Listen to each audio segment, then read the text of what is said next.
दोस्तों, मैं महाराष्ट्र से आता हूं।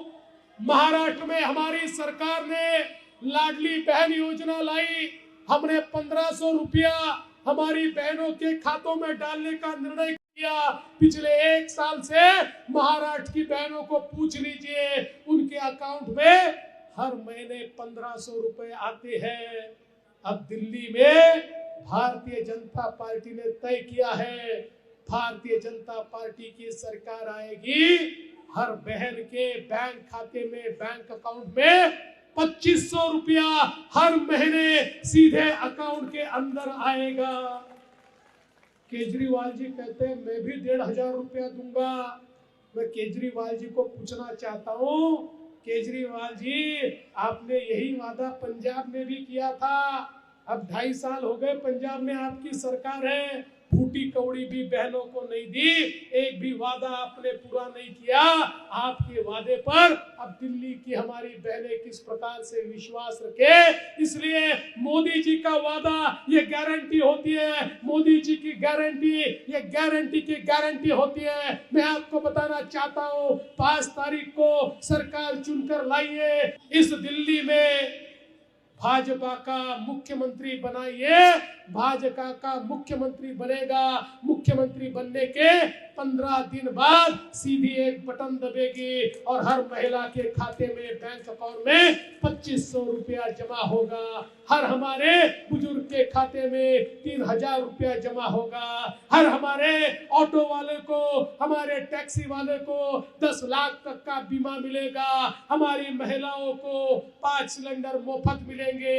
हमारे युवाओं को पढ़ने के लिए सहारा मिलेगा। यहाँ पर बसने वाले हमारे दुकानदारों को उनका व्यवसाय बढ़ाने के लिए मदद मिलेगी और दिल्ली के जन जन का विकास करने का काम मोदी जी के नेतृत्व में भारतीय जनता पार्टी करेगी।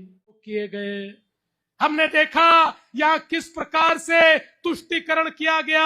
अरे ये वही इलाका है जिस इलाके में केवल वोट के लिए दंगे करवाए गए। और दंगाई कौन?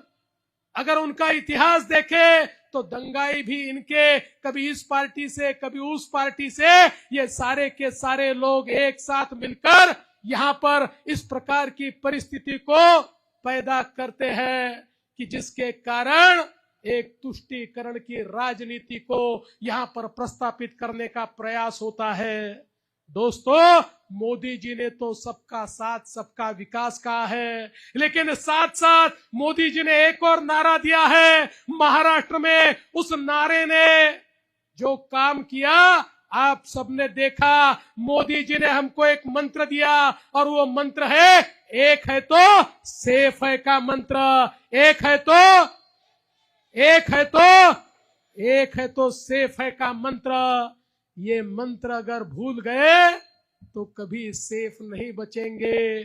जिस प्रकार से इस देश के अंदर ये सारी आप जैसी, कांग्रेस जैसी ताकतें जिस प्रकार की परिस्थितियों को पैदा कर रही है, जिस प्रकार से हमारे ऊपर लगातार हमले हो रहे हैं, जिस प्रकार से हमारी संस्कृति, हमारे धर्म को, हमारे विचार को, हमारे संस्कार को समाप्त करने का प्रयास चल रहा है, अगर आज नहीं जागोगे तो रहोगे भी नहीं, अस्तित्व भी नहीं रहेगा। अगर अपना अस्तित्व, अगर अपना वजूद हमें जिंदा रखना है तो एक साथ मिलकर मुकाबला करना होगा। और 5 तारीख को मैदान में उतरकर कमल का बटन दबाकर मोहन सिंह जी के पीछे जब हम खड़े रहेंगे तो हमारा वजूद भी खड़ा रहेगा और हमारा महान भारत, उस महान भारत की महान दिल्ली को निर्माण करने के लिए मोदी जी के साथ हम सब लोग खड़े होंगे। इसलिए आपसे इतना ही निवेदन करता हूं।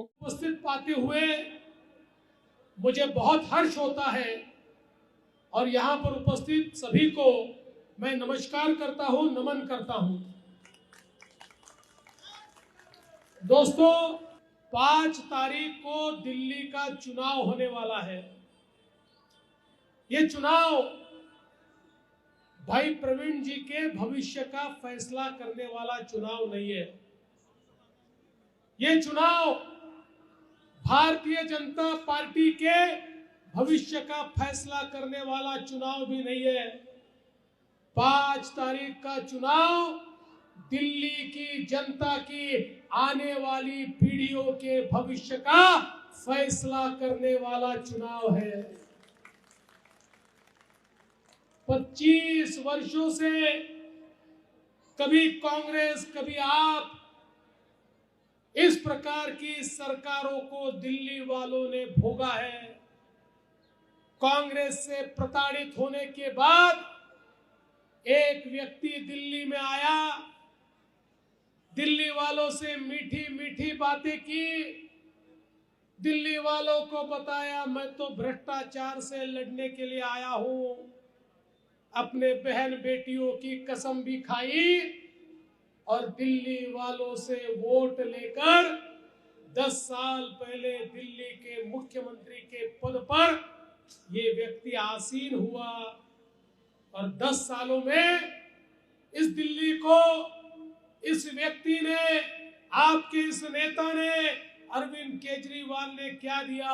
अनाचार दिया, दुराचार दिया, भ्रष्टाचार दिया और अत्याचार दिया। इसके सिवाय दिल्ली को 10 सालों में उन्होंने कुछ नहीं दिया।